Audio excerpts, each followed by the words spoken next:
In 1907, Britain and France embraced Russia. They used honey, in a triple alliance, Britain, France and Russia. And the honey that they used to trap Russia was that if we win the war that's coming with the Ottoman Empire, you will get Constantinople, which is what Russia wants. But they promised Russia one thing through the front door, and they took it back through the back door, like what they did to the Arabs. These are people with PhDs in deception. If they tell you that the sun is shining, don't believe them. Go outside and look up in the sky, see whether the sun is shining. When the Russian army had fought in the First World War and had suffered the most losses, the brunt of the kill were Russians. And they were now winning the war. And the Ottoman Empire was collapsing. And the Russian army is only an arm's length away from Constantinople. They don't want Russia to get Constantinople. No. So what did they do? Russian Jews organized and executed the Bolshevik Revolution, which overthrew the Russian monarchy. They killed the Tsar and the whole family, overthrew the government, and took Russia out of the war. So the Russian army had to stop in its tracks and could not go to Constantinople. In other words, the Russian Jews stabbed Russia in the back. They did more than that. They brought communism. Communism is not Russian. These dum-dums don't understand that. Communism was created to destroy Russia. Why don't these dum-dums understand it? Communism is not Russian. Communism was created to destroy Russia, to destroy the Russian Orthodox Church. So they brought communism in the Soviet Union. And for the next 60, 70 years, this Zionist-created entity called the Soviet Union waged war on religion, waged war on the Russian Orthodox Church, killed the priests, closed down the monasteries and churches and so on. 60, 70 years. And then, when the appropriate time came and Israel came into being, it is this same Soviet Union which opened the doors for millions of Russian Jews to now migrate to Israel. If you go to Israel today, you might believe you're in Russia. So many people speaking Russian. These are the Russian Jews. And then the Soviet Union, 6 years after Israel came into being, did something strange and mysterious. Crimea is Russian territory. Crimea is a part of Russia. The Soviet Union decided to give Crimea as a gift to Ukraine. Why did they do that? The historians don't tell you. So let Imran tell you. They gave Crimea to Ukraine in order to stab Russia in the back one more time. Because if Russia loses Crimea, it will enhance Israel's security. The Russian Navy is based in Crimea, and there's a straight line from Crimea to Constantinople. To get out of the Black Sea and to get into the Mediterranean Sea, you got to pass through the Bosphorus. And the city of Constantinople is located right there on the Bosphorus. So they gave Crimea as a gift to Ukraine. They never bothered to consult the people of Crimea and get their consent. No. They never bothered to seek the permission of the Russian people. No. But Washington doesn't want to hear that. The foolish man who now sits in the White House of the United States, the foolish man who would like to pretend that he's a man of wisdom, he doesn't want to hear.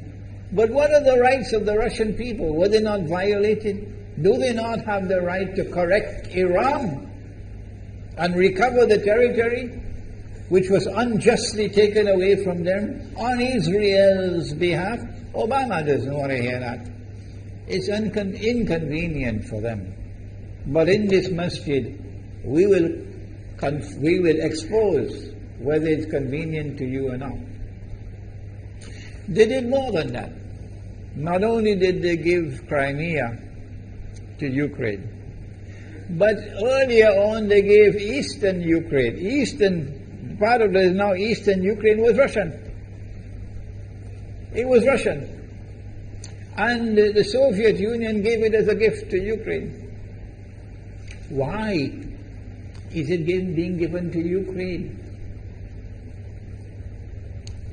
Answer is that when the proper moment comes, the same people who brought the Soviet Union into being now have a method by which they can cause it to collapse. The method that they're using now in Venezuela, popular demonstrations, they did it in Egypt, they did it in Tunisia. They are masters of that. They did it with the Soviet Union. I used to think that the Soviet Union collapsed because of Allah's kindness. But I was wrong. No, it was the Zionists who brought down the Soviet Union because they didn't need it anymore. Like tomorrow they wouldn't need you anymore, Saudi Arabia. And they wouldn't need you anymore, Islamabad. When will you understand that? They'll just throw you to the dogs. You served them long enough. So they brought down the Soviet Union. Why? So that Ukraine might emerge as an independent state. That's danger for Russia. They've prepared the way. And now Ukraine emerges as an independent state. So the rope is around Russia's neck now. And from that day, when the Soviet Union collapsed, until yesterday, the relationship between Russia and Ukraine was always problematic. But the people of Ukraine still had the good sense and wisdom to appoint a government that was pro-Russian. The Zionists decided it's time for us to use our, the street demonstrations. And last October, November, December, the world witnessed Caracas all over again. And eventually, the Zionists got what they wanted. You have the money, and you can send in your special people, snipers who will kill, and so on, throw petrol bombs and so on. And eventually they got what they wanted. They created enough havoc. May Allah protect Malaysia from that. Ameen. Ameen. And the president of Ukraine fled. He's a democratically elected according to your method, Mr. Obama, according to your system. He's a legally elected president of Ukraine. And he had to flee. And these hypocrites in Washington and London and Paris who would like us to believe that they are honorable men. They are not. Instead of standing on the side of the legally appointed president and demanding the rule of law, they all showed their colors as hypocrites in immediately recognizing the new government in Ukraine. The new government in Ukraine is anti-Russian. That's what they wanted. That's why they brought down the Soviet Union, to bring in a Ukraine into being as an independent state, and then to eventually get an anti-Russian government in Ukraine. If by Allah's kindness Putin had not intervened and been so spectacularly successful, this is what the plan would have been. The new government in Ukraine would have joined NATO, and Russia could not stop it.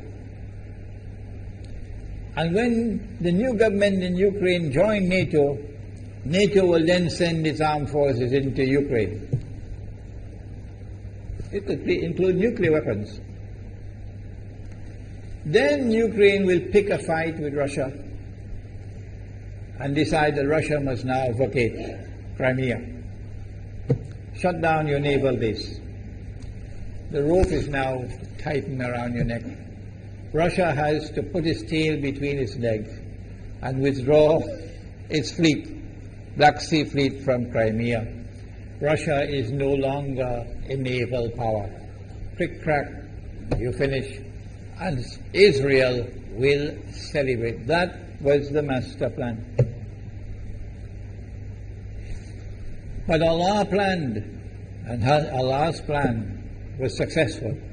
And it is time for the Muslim world to recognize and to see, I cannot influence governments, so what can I do? Don't bother, you waste your time with governments. But the people can understand that this was Allah's plan. They planned, the enemy planned for so long, and at the last moment Allah intervened. And Putin was able to get the people of Crimea to vote in a referendum.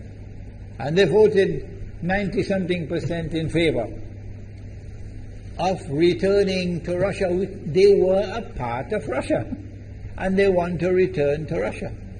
So Putin was successful in delivering to the Zionist movement the first defeat it has ever suffered, significant defeat, in the more than 100 years since the Zionist movement was established. If that is not a sign from Allah, it's time for you to wake up.